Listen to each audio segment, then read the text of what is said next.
Vamos começar um caminho diferente. A gente vai pelo litoral sul de São Paulo. Vamos começar em Iguape. De Iguape a gente vai até Registro e de lá para a capital, para São Paulo, a maior cidade do país, uma das maiores cidades do mundo. Até Londrina, no Paraná, nós vamos percorrer todo o interior de São Paulo. De Londrina, vamos direto para Vila Velha. De lá para a capital, Curitiba, Paraná. Descendo a serra, Paranaguá. E um pulo, Ilha do Mel, o nome disso tudo. Vamos para lá?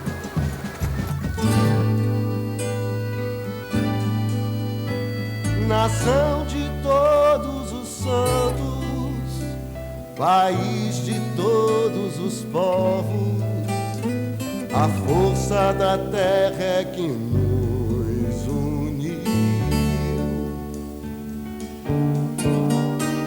Contrastes desencontrados, paisagens, sonhos e fatos revelam retratos do Brasil.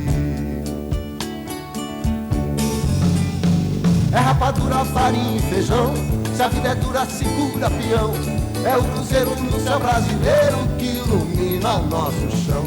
O vento canta na boca do rio, as águas brincam na beira do mar. Ser brasileiro é mais que um desafio, é uma questão de acreditar.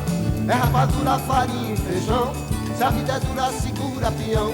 É o cruzeiro no céu brasileiro que ilumina nosso chão.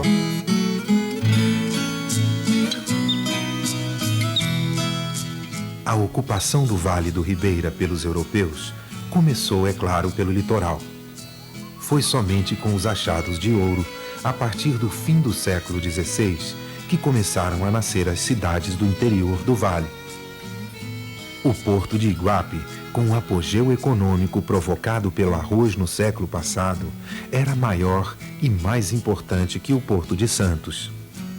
Até hoje, resistem na região traços do Brasil colonial, no casario, nas procissões, herança portuguesa. Ou na produção da farinha, herança indígena. Quando o negócio do ouro começou a embalar, a coroa portuguesa fez valer seu direito fiscal. Em 1635, é erguida na vila de Iguape a Oficina Real de Fundição, a primeira casa da moeda do Brasil.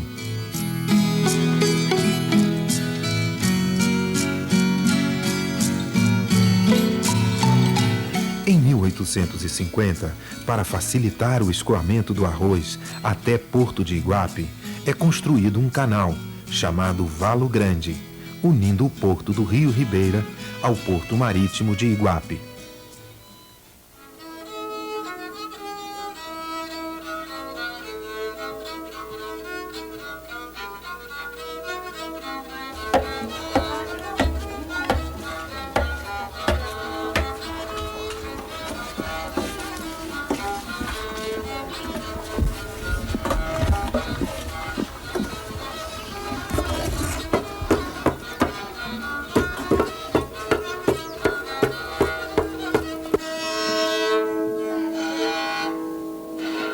O meu irmão que me deu a forma, né?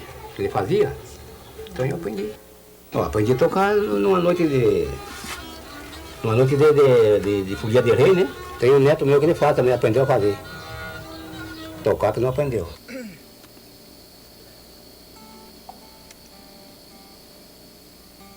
É que agora ainda se mantém ainda pelos mais de idade, né? Que a turma mais nova agora não querem saber mais dessas coisas. Só querem só essa outra coisa aí que já não faz parte da música da região. Eles querem saber já de outra coisa que eles escutam, que vejam na televisão, essas coisas. Então eles dão mais valor para essas coisas do que as coisas próprias do lugar da região, né? Em 1531, Martim Afonso aporta em Cananéia. Na Ilha do Cardoso, em frente à Ilha do Bom Abrigo, instala o Marco de Itacuru.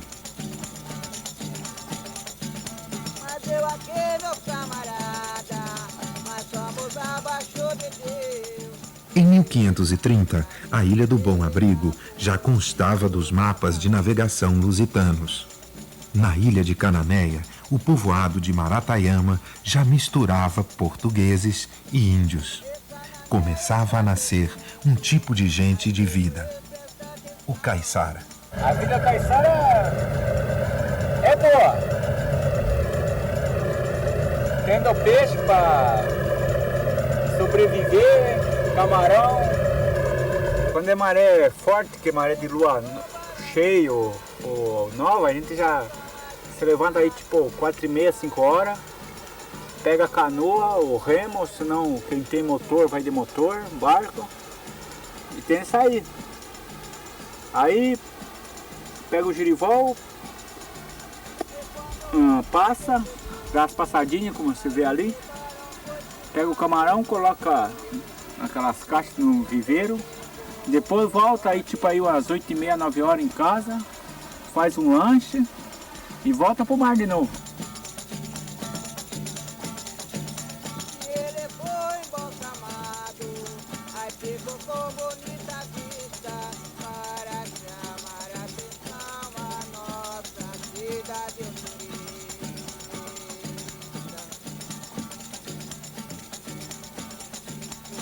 Eu me lembro ainda quando eu era criança, né? Que aqui nesse porto, de manhã cedo, mais ou menos 5h30, 6 horas da manhã, começavam a chegar as canoas do Cardoso cheias de coisa, né? Tinha farinha, melado, né? Garapa, açúcar mascavo, né? Tudo isso produzia no Cardoso. Registro era o local onde todo o ouro era registrado e a coroa pegava o seu quinto. No século XVIII, acabou o ouro e a região ficou meio abandonada. Renasceu com o arroz, que no século XIX também acabou. Aí chegaram os japoneses e trouxeram para cá o chá. E com a ferrovia em 1914 e depois a BR-116, Registro acabou virando a capital do Vale.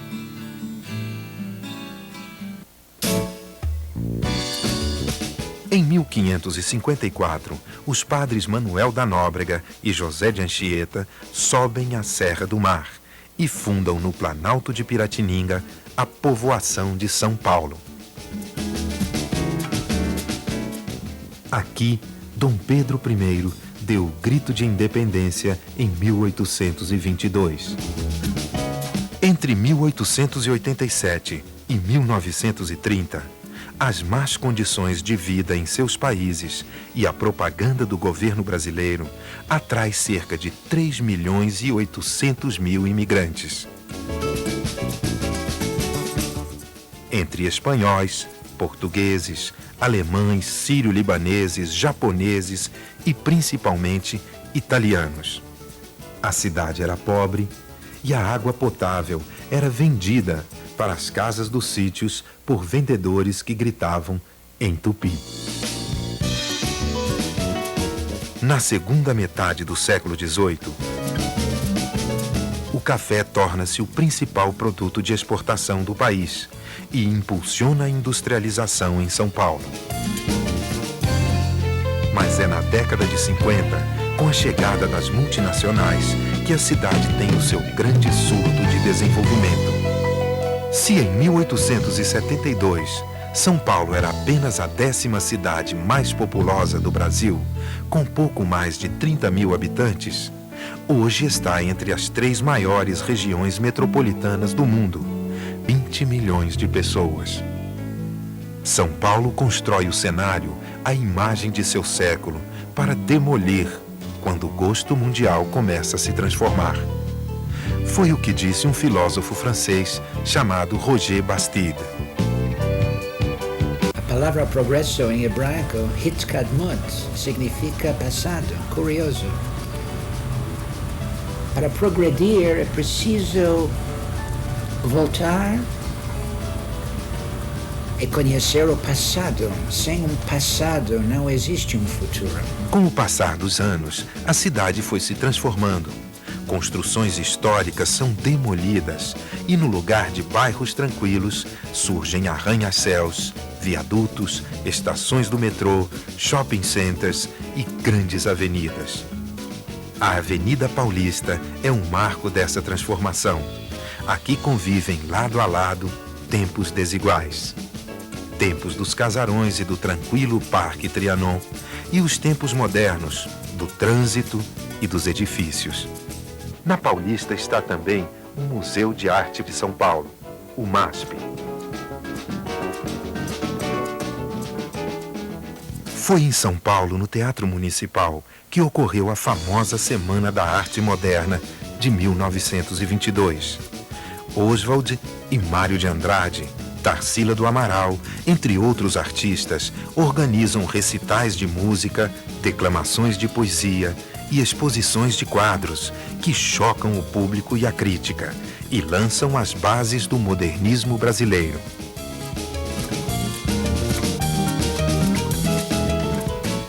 A ilusão do emprego e de melhores condições de vida atraíam milhões de imigrantes, principalmente nordestinos, para cá. E a despeito das adversidades, foram eles que ajudaram a construir a maior cidade do país.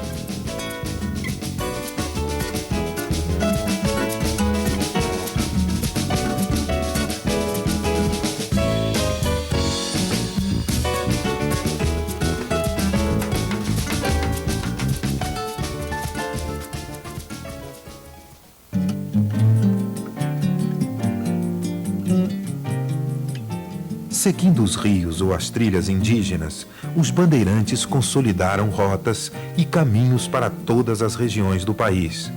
Neles surgiram as cidades do interior, nas quais se preparou a riqueza do futuro estado. Em Sorocaba estava também a primeira fábrica de ferro do estado, erguida pela determinação do Morgado de Mateus em 1818.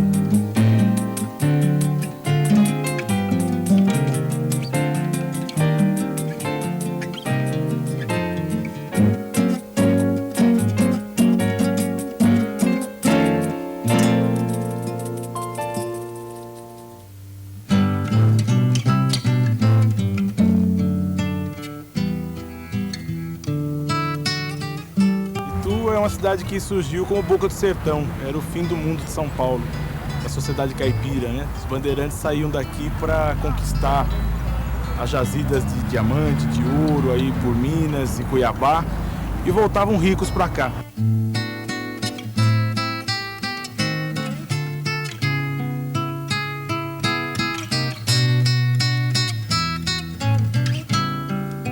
Essa sociedade caipira tem um papel político muito importante no início do século XIX, para ser mais preciso, nos momentos em que os liberais discutem a política, discutem os caminhos que o Brasil, enquanto uma nação que estava nascendo, deve tomar. E os filhos desses primeiros liberais, né, do início do Império, vão ser os mesmos que vão dar o golpe na República Brasileira. Aqui nasce o Partido Republicano Paulista, que vai dar o golpe de Estado e transformar o país numa república em 1889.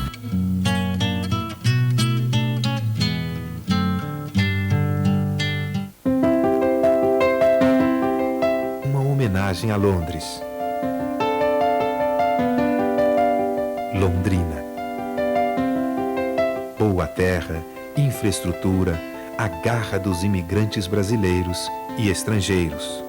O Paraná tornou-se em pouco tempo o grande estado agrícola brasileiro. O Brasil é um país novo, não é como na Europa, onde não há mais estrada por fazer, não há mais espaço por abrir. Aqui, há meio século atrás, era o sertão de Tibagi, só tinha floresta cobrindo tudo isso, e o caminho de Piabiru, que era um trilho pedestre que vinha lá dos Incas, lá dos Andes, e vinha até São Vicente, até Minas Gerais, até São Francisco do Sul, até Guaíra, passava aqui pelo Paraná. A civilização europeia, porque já havia aqui antes os índios, começou em 1929, quando aqui chegou a primeira caravana da Companhia de Terras, uma companhia escocesa que abriu aqui uma verdadeira reforma agrária. Veio gente do mundo inteiro, então, comprar terra aqui. 33 nações do mundo e gente do país inteiro. E abriu-se, então, Londrina, que é chamada Filha de Londres, mas que, na verdade, devia significar Filha do Mundo, devido a essa grande migração de todo mundo.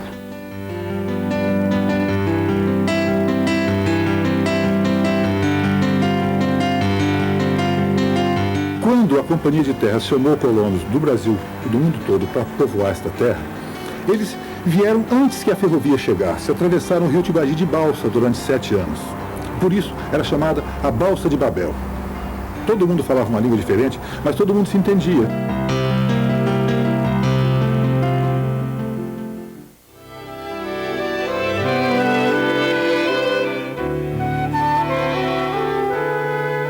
O Parque Estadual do Quartelá é uma área de mais de 800 hectares na região dos Campos Gerais e é um parque que tem uma singularidade por ter uma vegetação atípica dos demais.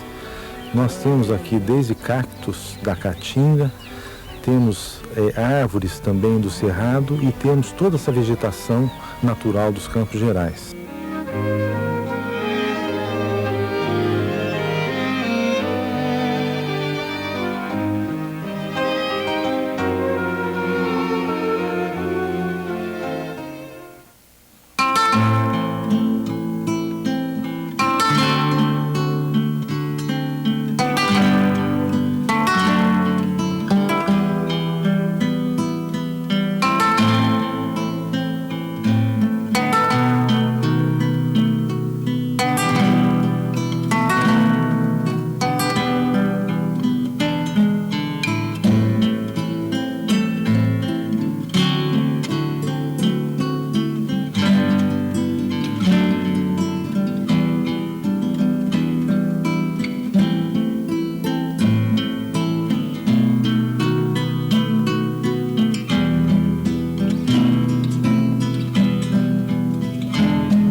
Varejo.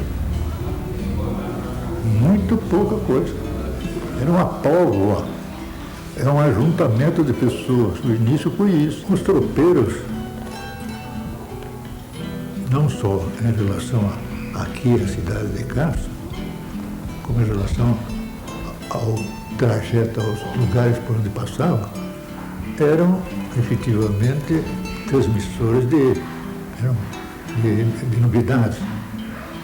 O tropeiro fazia uma viagem dessa de meses, iam até lá, por exemplo, há documentos aqui em Castro de viagens até São Nicola, lá na Argentina, para comprar animais, e trazer até o Rio Grande, invernar no Rio Grande, depois invernar em Santa Catarina. Castro teve muito avanço no tropeirismo,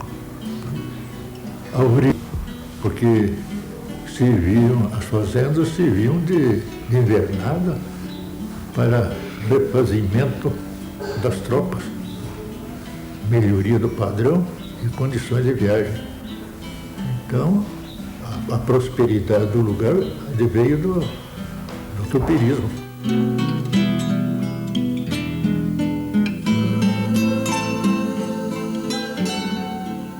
A colonização holandesa no Paraná iniciou aproximadamente no ano 1920, na década de 20, com a chegada em Carambi, município de Castro, num grupo de holandeses que vieram de Rio de Janeiro e se juntaram, vindo diretamente da Holanda também, e formaram a colônia Carambi. Eu nasci na Holanda, vim com meu pai, com 7 anos de idade, para o Brasil, com mais 7 irmãos.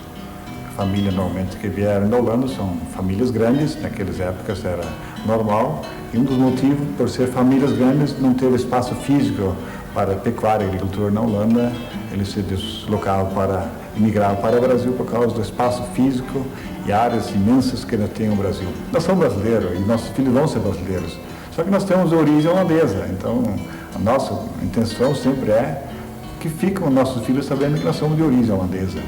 Nós não somos nada diferente do que os outros brasileiros.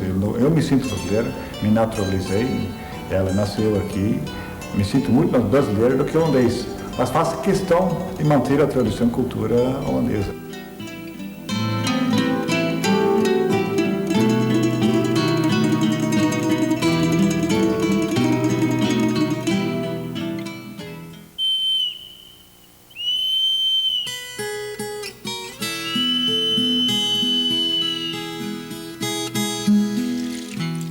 Os tropeiros saíam de Viamão para Sorocaba e cruzavam os Campos Gerais.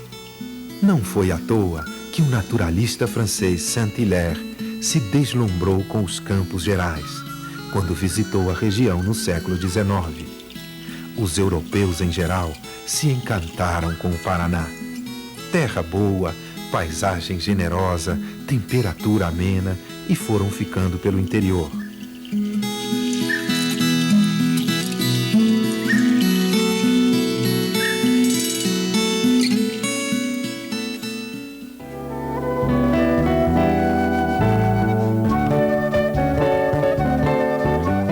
Curitiba já foi até premiada pela ONU. Chegou a ter 50 metros quadrados de verde por pessoa. O nome desse jardim é Bosque do Papa. Foi o antigo bairro polonês, preservado pela colônia polaca de Curitiba. O clima europeu ajudou.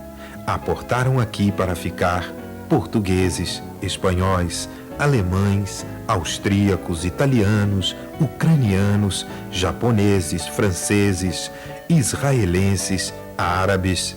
Curitiba tinha uma população muito conservadora. O povo de Curitiba, na verdade, eu cheguei aqui em 60, era uma população fria, como era frio o clima, né, da própria cidade. Apesar de ser uma cidade formada por várias etnias, uma população formada por várias etnias e muita gente vindo também de outros estados, era uma população com características bem conservadoras. Eu acho que não foi fácil, digamos assim, no início, nesse processo, mas aos poucos eles foram vendo que todas essas medidas implantadas eram para o seu bem. E que o que se fez através de resgate cultural, no momento em que se começou um processo de restauração de prédios importantes, da própria cultura e da colonização da cidade, a população começou a se sentir prestigiada, né? E começou a participar desse processo.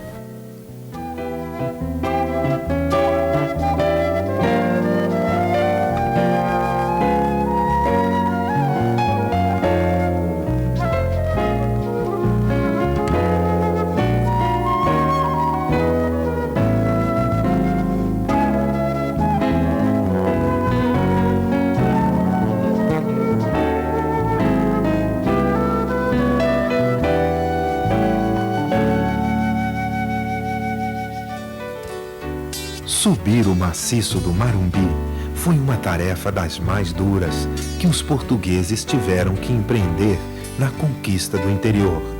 Só ficou mais fácil quando Dom Pedro II transformou a trilha em estrada, em 1873. Hoje, é difícil saber o que é mais bonito, essa estrada ou a de ferro.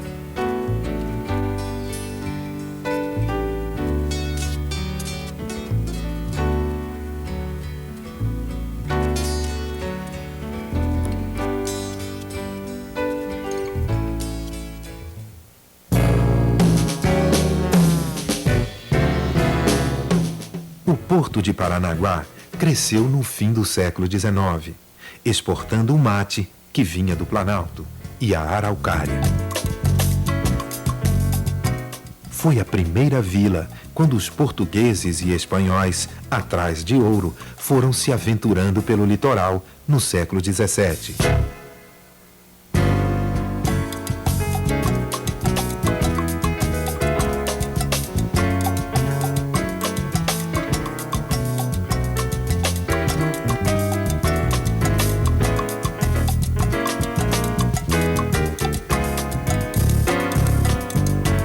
Voltando à divisa dos estados do Paraná e São Paulo, reencontramos o Lagamar, o berçário do Atlântico Sul, onde grande parte das espécies que habitam o oceano vêm procriar. Esse conjunto de estuários, canais, baías e ilhas é considerado um dos maiores viveiros naturais do mundo. Aqui, parques como o da Ilha do Cardoso e do Superagui conservam um dos últimos fragmentos de matas de restinga e manguezais do país. Para proteger o litoral paranaense de invasões, Em 1767, construiu-se na Ilha do Mel um forte. Sem ter sido muito útil, a maior ameaça que a ilha recebeu foi a erosão. Hoje, a Ilha do Mel, assim como toda a região, é um importante patrimônio ecológico.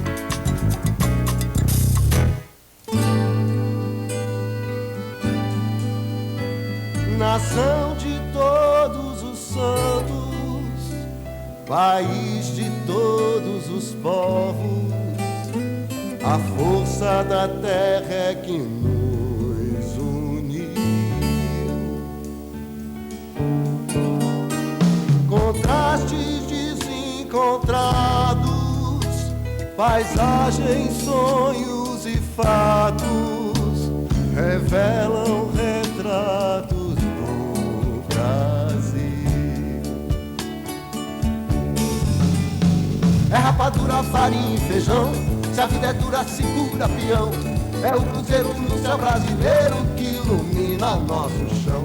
O vento canta na boca do rio, as águas brincam na beira do mar. Ser brasileiro é mais que um desafio, é uma questão de acreditar.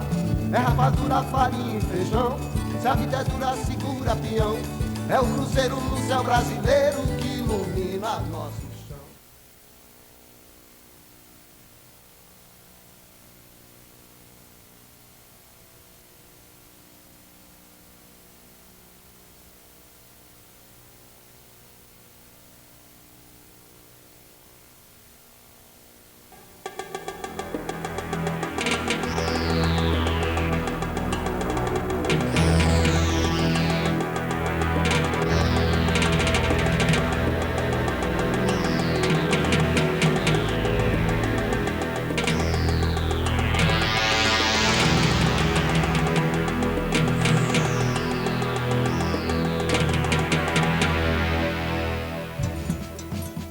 Continuamos na região sul do país, só que agora partindo de Foz do Iguaçu.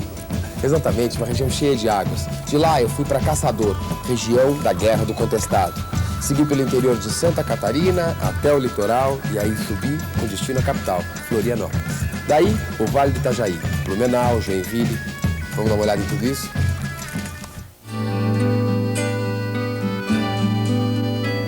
Nação de todos os santos, país de todos os povos, a força da terra é que nos uniu. Contrastes desencontrados, paisagens, sonhos e fatos revelam retratos do Brasil. É rapadura, farinha e feijão, se a vida é dura, segura peão. É o cruzeiro no céu brasileiro que ilumina nosso chão. O vento canta na boca do rio. Este cenário nem sempre foi assim. Há cerca de 220 milhões de anos, quando todos os continentes estavam unidos em um só bloco, áridos desertos compunham a paisagem no interior. Os continentes se separaram, o nível dos oceanos subiu, o clima ficou úmido e hoje podemos ver, no coração da América do Sul, exuberantes florestas subtropicais e cataratas com um volume de água impressionante. Estima-se que o Brasil detenha 13,7% das águas doces superficiais, ou seja, um pouco menos de 1/7 do total. Este enorme estoque de água doce permite que nossa base energética seja a água. A Itaipu Binacional é uma parceria entre Brasil e Paraguai, inaugurada em 1982. Para construir a maior hidrelétrica do mundo, foram 16 anos de muito trabalho para os 38 mil operários brasileiros e paraguaios que participaram da empreitada. Para se ter uma ideia, a geração de energia em 1997 seria suficiente para abastecer o Brasil inteiro por 3 meses, o estado de São Paulo por 12 meses ou o estado do Rio de Janeiro por 3 anos.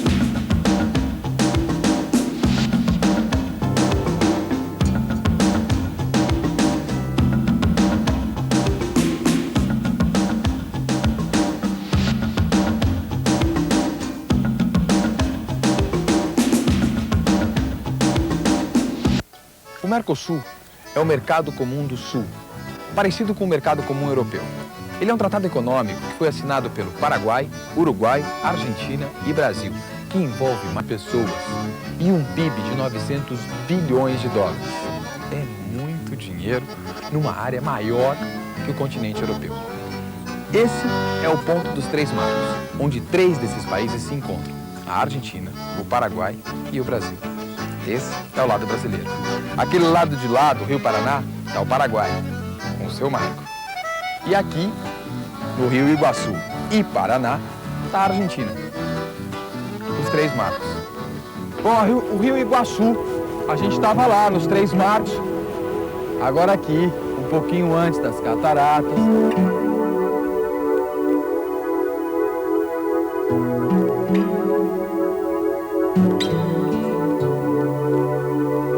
A nossa base energética não pode ser outra, é a água.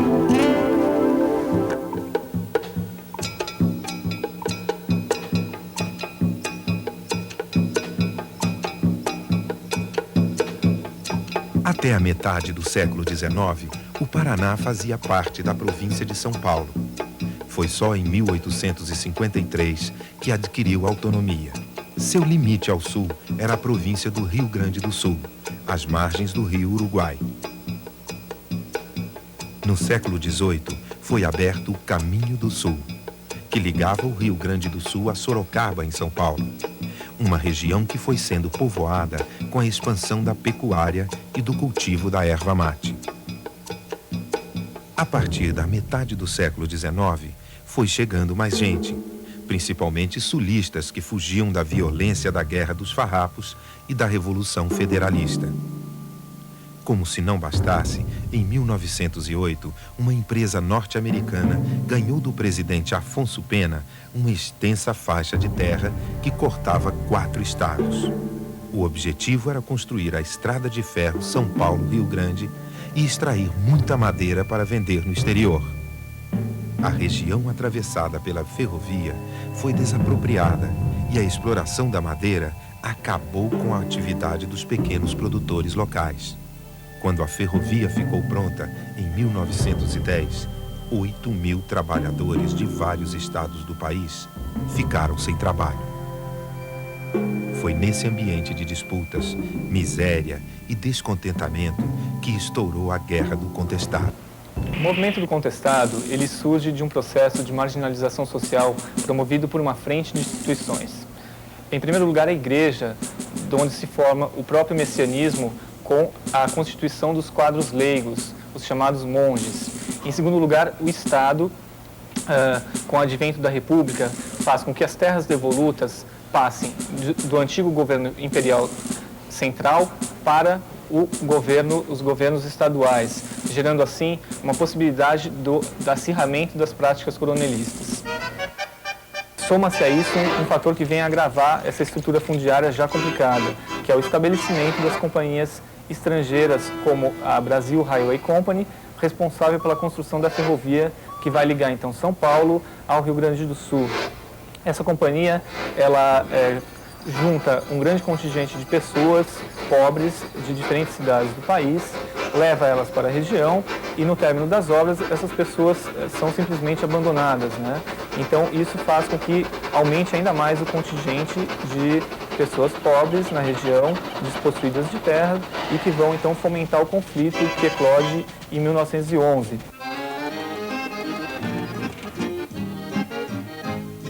Paralelamente a este cenário de conflito, a região abrigava parte do fluxo migratório que se estabelecia da Europa para o Brasil.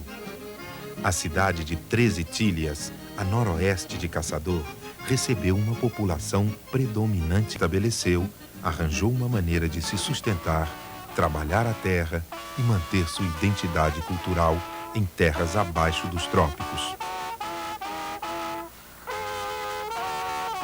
Esse grupo de dança, eu e meu marido dirigimos mais de 30 anos. E a gente participava sempre da banda também, né? E participa hoje ainda da banda. Da banda, do coral, da dança e do teatro.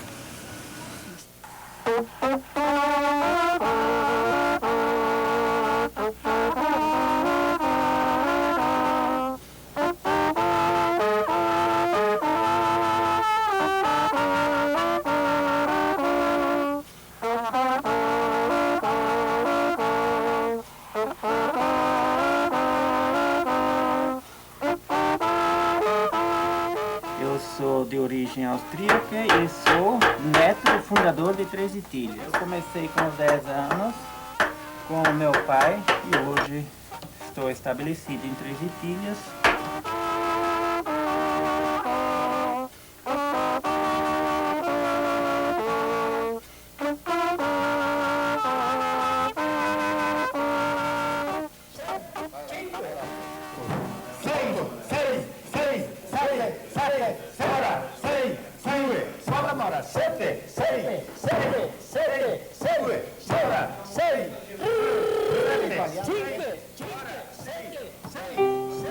La mayoría aquí en la línea es italiana. Mi tío veio de Mantova. 30 anos atrás, aqui tinha 150 pessoas, hoje tem 60 na comunidade. Tem 60. A família fala só italiano.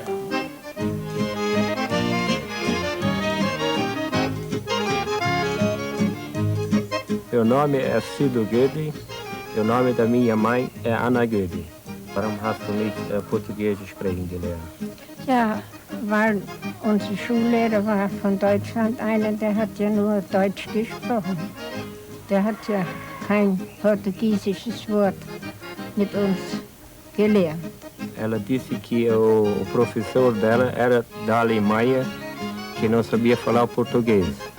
Wie war diese Herkommen von Deutschland bis hier, von eurer Eltern? Von Deutschland nach Brasilien. Na, auf ein Schiff sind die doch gekommen. Ela já nasceu aqui, né? Daí Mama und Papa, mein Opa und Oma, die sind hier auch geboren. Die sind hier geboren. Não, mas os meus avós, avó e avô nasceram aqui também já. Eu sou mais novo, mas eu só me criei quase falando alemão. Aí eu aprendi o português. O nosso professor era duro, né, naquele tempo. Na escola a gente não podia falar o alemão, mas a gente ficava quieto lá, porque não tinha como responder nada em português. Habt ihr Interesse für nach Deutschland zu fahren, mein Tag? Oh, das halte ich ja gar nicht mehr aus. Ela disse que ela não aguenta mais aquela viagem. As marcas da colonização europeia estão estampadas nesta parte do país. Seus hábitos, suas feições, sua maneira de trabalhar a terra e construir cidades criaram um processo de desenvolvimento muito particular. Os primeiros alemães que chegaram a Brusque saíram de Pedro de Alcântara por volta de 1837. Mas os primeiros colonos começaram a se fixar na região em 1860. Depois vieram franceses e lombardos do norte da Itália. Brusque era uma colônia do Estado e sua economia sempre esteve baseada no artesanato e na indústria familiar, principalmente a tecelagem. Foi a bordo de uma pequena canoa, navegando pelo rio Itajaí-Guaçu, que o alemão Hermann Otto Blumenau escolheu o lugar exato para instalar sua colônia de imigrantes alemães, a colônia Blumenau. A Alemanha já tinha desenvolvido muito a indústria na Alemanha. E quando eles vieram para cá, eles estavam mais preparados do que outros que aqui chegavam, que não tiveram essa educação, principalmente, né? Porque eles aprenderam nas escolas e nas escolas técnicas, que foi muito importante para começar aquelas industriazinhas de fundo de quintal, como a gente diz. Foram aos poucos saindo da agricultura e foram fazendo pequenas fabriquetas que viraram, muitas delas, fábricas grandes que tiveram projeção nacional. A própria esposa do meu bisavô, que casou com o fundador dessa empresa, o pai dela tinha uma pequena tecelagem, onde o meu bisavô trabalhava, né? Então havia essa tradição. Então não foi difícil para eles, quando vieram para cá, continuar o negócio. Entre os primeiros colonos havia carpinteiros, agrimensores, marceneiros, funileiros, ferreiros e poucos lavradores. O que explica, em parte, a tradição industrial da região. Em 1875, chegaram os italianos da região de Trento. E em 1883, Blumenau já tinha mais de 16 mil habitantes, a maioria de religião protestante. Não é à toa que Blumenau, Itajaí e Rio do Sul representam uma das mais importantes concentrações de indústrias têxteis no mundo. Morar por aqui sempre foi um desafio para a população. Durante as enchentes de 1984, a cidade quase submergiu. Depois que a água baixou, a população solidária retirou a lama, reconstruiu casas e replantou flores e jardins.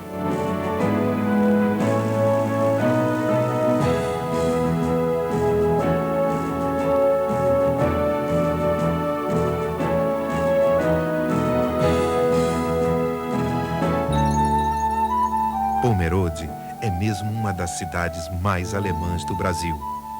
Aqui o português é quase que a segunda língua no dia a dia de seus habitantes. Todos sabem falar alemão e também outros dialetos mais complicados. Na zona rural, por exemplo, fala-se o Platt, dialeto que veio em 1861 junto com os primeiros imigrantes da Pomerânia, uma região do norte da Alemanha, quase na fronteira com a Polônia. Em Pomerode, as crianças são alfabetizadas em português.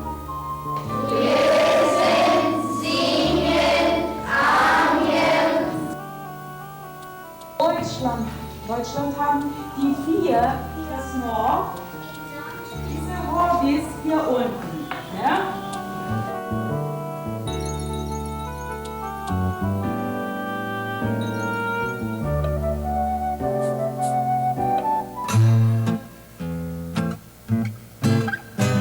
A ilha de São Francisco foi descoberta por acaso em 1504, por uma expedição francesa que planejava atingir o Oriente. Depois passaram por ali navegadores espanhóis e muitos outros aventureiros em direção ao Pacífico. Mas São Francisco, que foi a terceira vila do país, foi colonizada mesmo pelos portugueses, que deixaram como legado arquitetônico um conjunto de casarões em estilo colonial. O litoral de Santa Catarina, além das belezas naturais, foi palco de muita história. Em Laguna, extremo sul do estado, passava a linha do Tratado de Tordesilhas, motivo de guerras e disputas entre Portugal e Espanha durante muito tempo. O interesse pela região era apenas estratégico, e a fundação de Santo Antônio dos Anjos da Laguna, em 1684, serviu como ponto de apoio para a conquista do Rio Grande do Sul. Laguna mostram a influência desses primeiros imigrantes.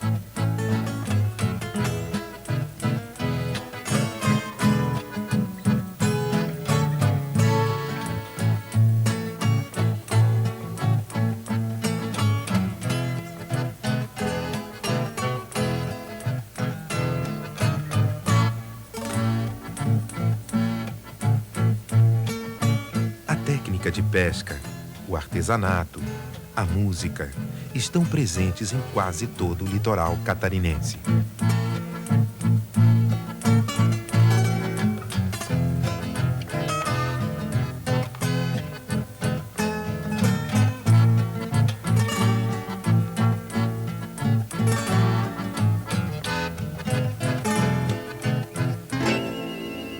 Esta foi a casa de Anita Garibaldi, a mulher que ficou conhecida como a heroína de dois mundos, por sua participação na Revolução Farroupilha e, mais tarde, na luta pela unificação da Itália. Em Laguna, sua terra natal, Anita juntou-se ao italiano Giuseppe Garibaldi. Em julho de 1839, Anita e Garibaldi lutaram ao lado dos Farroupilhas, que tomaram a Laguna e proclamaram a República Catarinense ou República Juliana.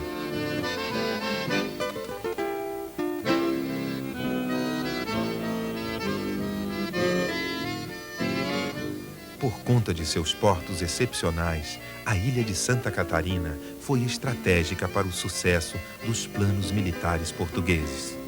Seus primeiros habitantes eram chamados Barrigas Verdes por causa dos uniformes militares. No século XVII, os portugueses construíram diversas fortalezas em vários pontos da ilha.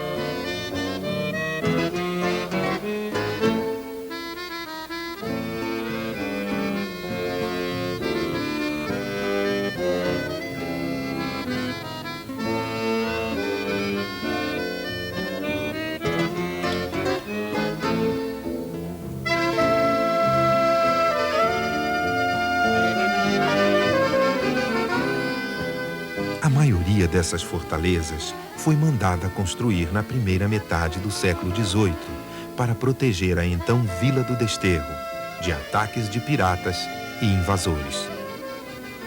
A ilha é cercada de orquídeas, dunas, lagoas, mata atlântica e praias por todos os lados.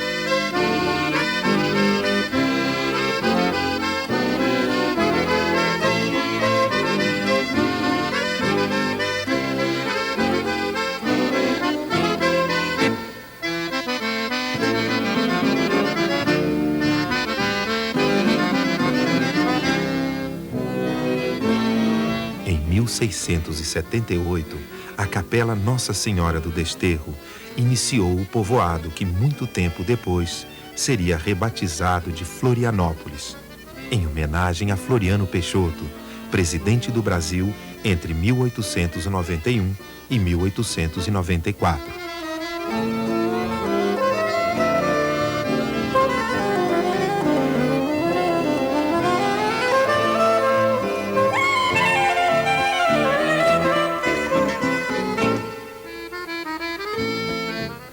Depois de tanto tempo no litoral, Marcelo prepara-se para subir a serra e atravessar a fronteira estadual com o Rio Grande do Sul.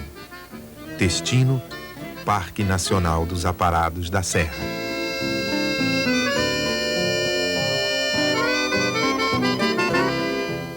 O Parque Nacional de Aparados da Serra esconde matas, campos e penhascos. É aqui que está o Cânion do Itaimbezinho, com mais de 5 quilômetros de extensão e larguras que atingem 2 quilômetros. O cânion tem uma profundidade média de 600 metros. Os índios que passaram por aqui foram os primeiros a perceber a obra gigantesca da natureza. Eles batizaram o lugar de Itaimbé, que em Tupi-Guarani, ou Pedra Afiada. Depois, os brancos rebatizaram como Aparados, por causa do jeitão dos morros, que parecem aparados à faca. Em dias de sol, dá para ver o mar. Além de ser tão rico em histórias, esse pedaço do Brasil abriga algumas das mais belas paisagens que se pode ver.